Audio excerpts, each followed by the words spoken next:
Hey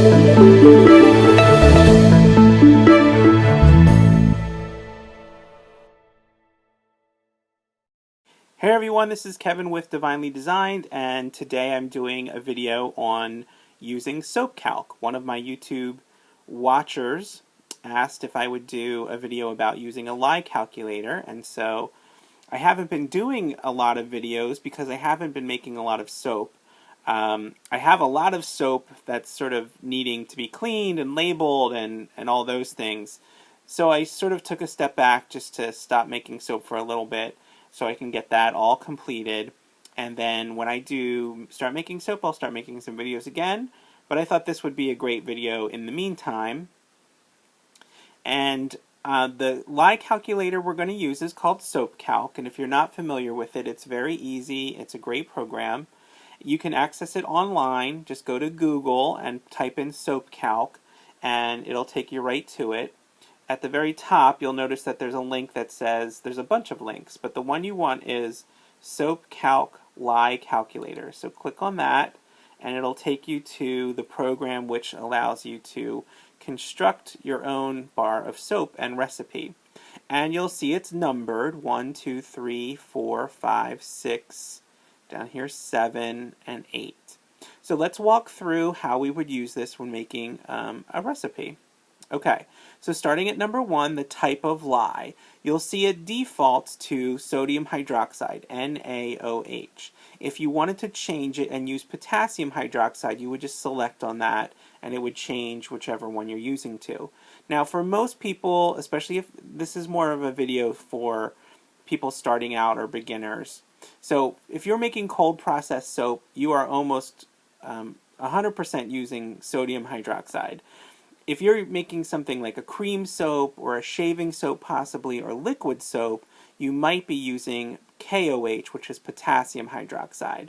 But most of you will be using sodium hydroxide, so just leave it selected just as it is. How do you want to look at the weights? You can choose whichever is more comfortable to you. When I do a recipe, I do it in ounces, because that's how my brain works. I'm in the United States, and that's the system I was raised on, and that's sort of how I think about things. But I will tell you, when I go to actually weigh the oils and butters and lye and water, I do it in grams now because it's more accurate. But this program will do that for you. You can work in ounces as you're constructing the recipe, and when you're all finished, it will show you the amount in grams as well. So that's another thing I really like using this. But if you wanted to work in grams, certainly just select that, or if you're making lots of soap, you could work in pounds. Number 3 is the water as the percentage of oils, and you'll see it defaults to 38%. This is a great starting place. If you're new to soaping, you should probably just leave this right where it is, and don't change it. Now as you get more comfortable, or if you've been soaping a long time, you've probably changed your lye concentration. I'm still relatively new. I have changed this a few times, not many, maybe 2, but when I made a Castile soap for the first time, I asked a bunch of people online, like, what should I keep in mind when I'm making Castile, and one of the recommendations was to change my lye concentration. So I did do that to make a Castile soap. But what this is saying is that you have 38 of your recipe, 38% of it is water. And when you cure a soap after you've actually made it, right, you're trying to get the water out of the soap. So why do we put all this water into it? Well, this will help the batter to stay looser. It won't trace on you as quick, and will still give you a nice hard bar of soap, again, depending on what your recipe is. So if you're just starting out, making maybe soap for the first time, I would say just leave this right where it is, and it should give you a good recipe. Number 4, superfatting and fragrance. Now I normally superfat at 5%, but if you wanted to change this, you would just click in the cell here, and let's say we wanted to superfat at 7%. I would change it to 7. Just type in the value you want. For fragrances, I normally do 0.8 ounces per pound of oils. Now, this should give me a safe value for all of my fragrance oils or essential oils. But the one thing I want to say, just because I do this doesn't mean you shouldn't be doing your own homework, right? Be sure when you're using fragrance oils that you're checking the manufacturer's suggested values for safe usage for skin. Same thing with essential oils. They all have values that are safe ranges for them to be used so that you don't irritate people's skins. But, still give you a lovely fragranced soap. So I typically go with 0.8. Now, moving on here, we can see number 5 is soap qualities and fatty acids. This will change, and right below that you can see the different fatty acids that we usually deal with, right, when we're making soap.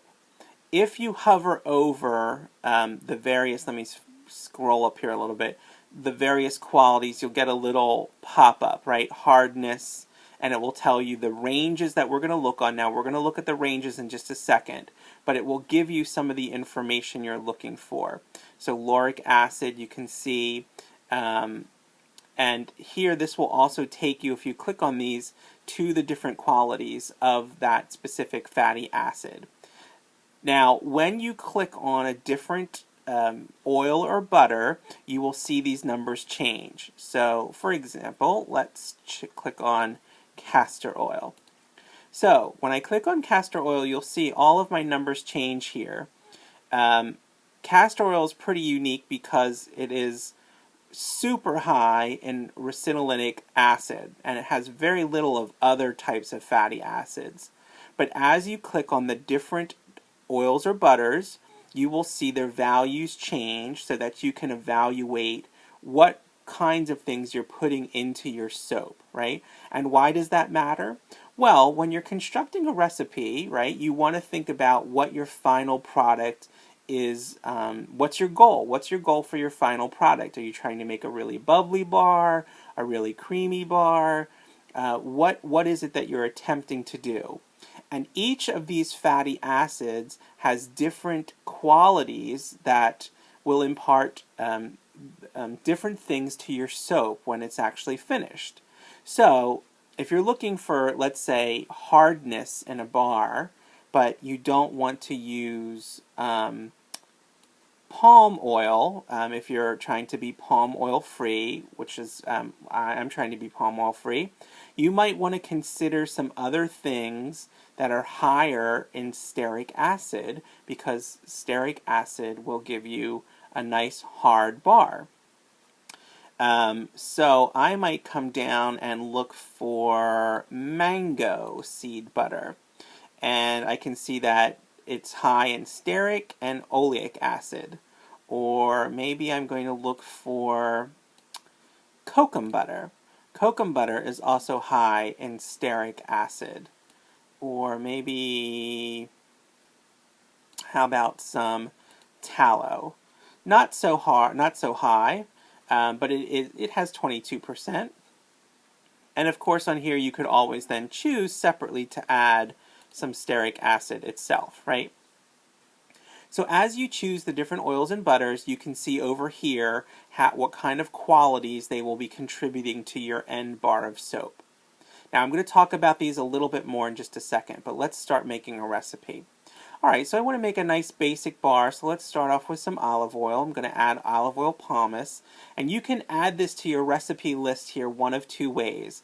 I can either double click on it, and you'll see it just pops up over here, or if I want to add something, I can also, let's add some castor oil. I can single click and then hit the plus button over here. Now if I add something by mistake, I can hit the minus button and that will take it away.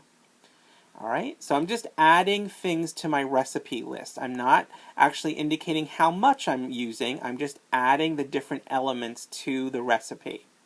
So I'm going to have some castor oil, and let's add some coconut oil. And I like shea butter in my soap, so let's add some shea butter. And let's add one other oil. Let's add some avocado oil. Okay.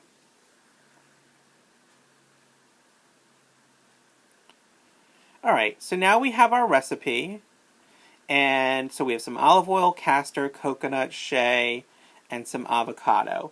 Now we want to actually add how much we're going to use of them. Now you'll see that this defaults to a percentage over here. I don't construct my recipes on percentages usually. I do it by ounces, so I'm going to choose ounces. Now, if you want to construct it with percentages, you certainly can use that.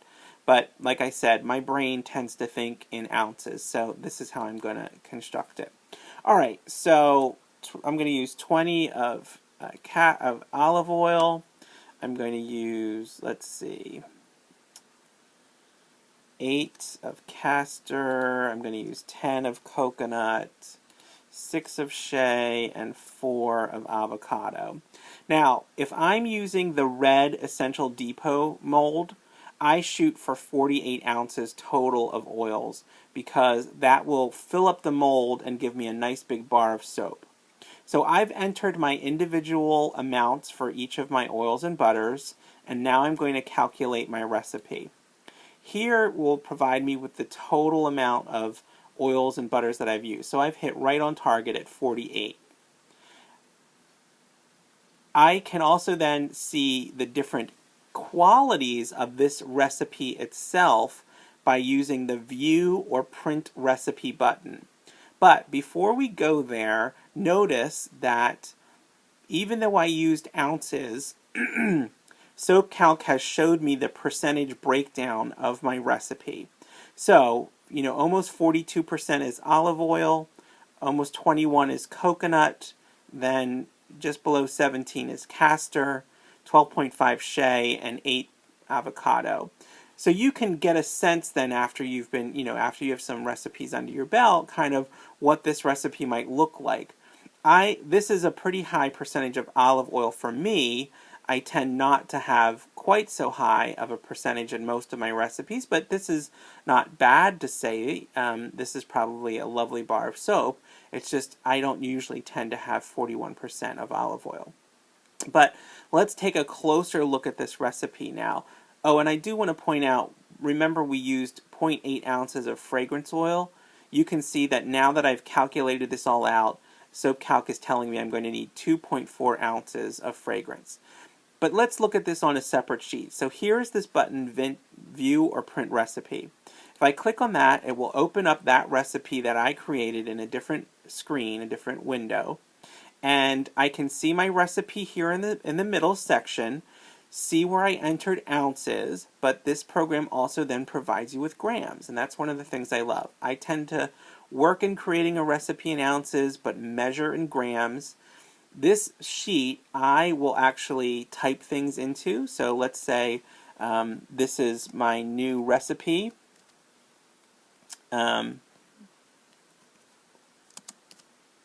We'll call it Kevin's New Soap, and that's the title of my bar.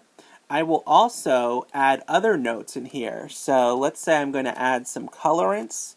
So I'm going to use some titanium dioxide. I also tend to, when I write notes, put in who the manufacturer was. So I'm going to use some titanium dioxide, and it's from Brambleberry. And I'm going to use some cherry, and that's from Celestial Colors. And I'm going to use black, and that's from TKB Trading. And why would I bother to do that? Well, keeping notes is a really good way of keeping track of your soaps. So when you create this soap, you're going to have to let it sit for 24 hours, and then after that, you may have it curing on a rack for 4 weeks, so you may not get back to it for a while. Maybe you've made some other soaps in there. So let's say you finally have it all cured and you're using it and you love it and you just think it's the best recipe ever and it looks so beautiful. You want to go back and say, well, what did I do? What were my percentages? Well, if you print this piece of paper out, you have a nice record of it. And I put them all into a binder, and that way I can refer back to them. I do the same notes for fragrance as well, and this is really especially important because let's say you're going to do a custom blend of fragrance. We know we want 2.4 ounces of fragrance total, but I'm going to do a custom blend of essential oils. So let's say I do 1 ounce of, let's do lavender 42,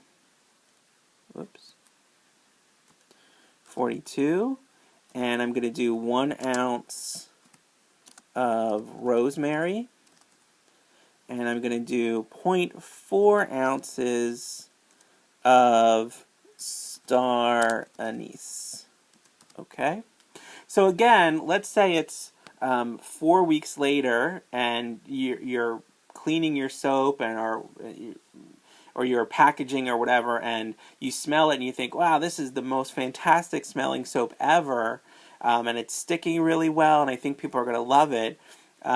And you've had, 17 soaps in the meantime that you've made, you may not remember exactly what your percentages were. So I always like to make good notes about the fragrances I've been using or the colors I've been using, so then I can refer back to them and either use them or adapt them, things like that. I will also then, when I print this out, I will have this sheet of paper next to me while I'm making my soap so that I can write other things on it. If it accelerates, if it discolors, all kinds of different notes on here, and that way I have a record of it. All right, let's look at the evaluation of this soap here according to SoapCalc. Right below here you'll see this grid that's giving you some numbers. So things like qualities like hardness, cleansing, conditioning, bubbly, creamy, iodine, and INS. Here's your recipe right here, and then here's what a suggested range is. Now, when I first started using SoapCalc, I was really kind of obsessed about making sure all of my numbers got to be within these ranges. But let me share with you that don't be so concerned about it. Think of these as just a guideline, right? Especially as you're starting out, if you're close, if you're in this range or near this range, you are probably going to have a decent bar of soap. But don't get overly hung up on these numbers in the end. So let's go over our recipe. A hardness of 31, so it's in the range but toward the lower end.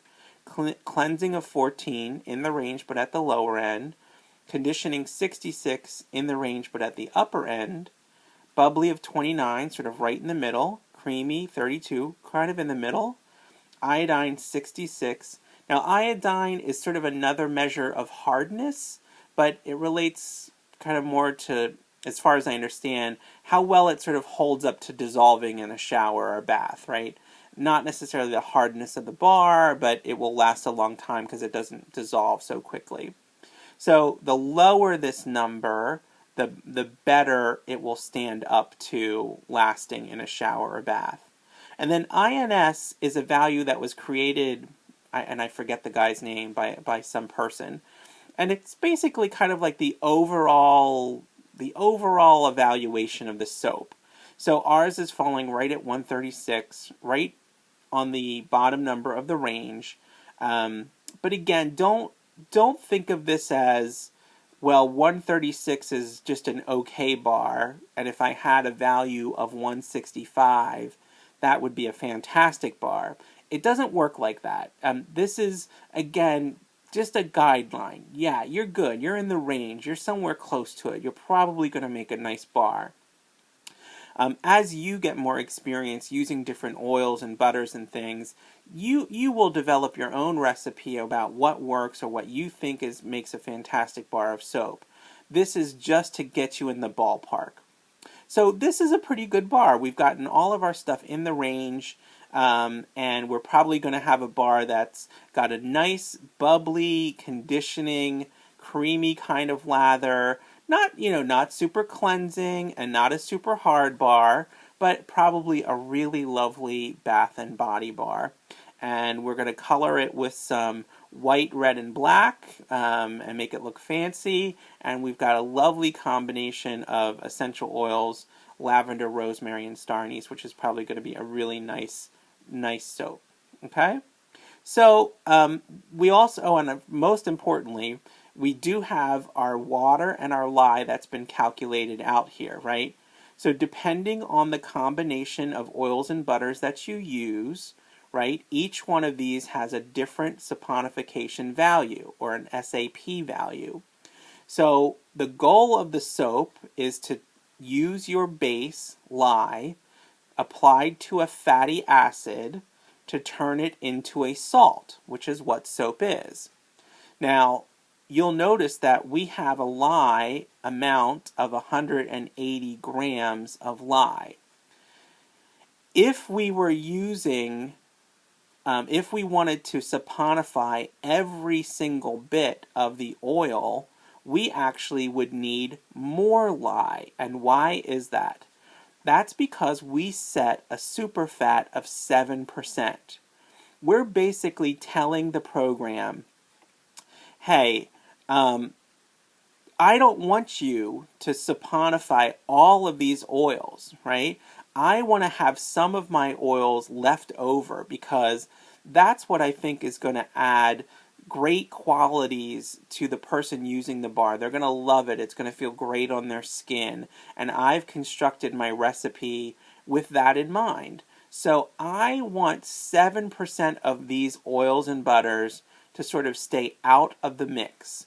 So this calculator takes into account that super fat percentage in order to give you the total amount of lye that's needed based on the different oils and butter that you've chosen, because each of those has a different saponification value. And I should mention here that SoapCalc, as much as I love it, only uses an average saponification value for each of these elements. So castor oil, let's say, has a range of its saponification value, its sap value. SoapCalc uses an average of that range, but that's not to say that the batch of castor oil that you have specifically is exactly in the middle of that range or an average in that range. It might be on the really low end or the really high end. So I have certainly had it happen to me where I have used the same recipe and had different results in terms of acceleration, let's say. And it might be because I have a different batch of coconut oil or a different batch of olive oil, and maybe my particular batch has a different saponification value. It's still within the range, but it might be different than another batch of olive oil that I used before. So, okay, so we have our water, right, because we set our percentage of 38%, so it gives us our amount of water. We have our lye, and then we have our breakdown of what this bar is going to look like. Okay, that's about it. I probably rambled on longer than I should have. I hope you found it helpful, and certainly if you have comments or questions, please leave them below. I will be happy to try and answer them.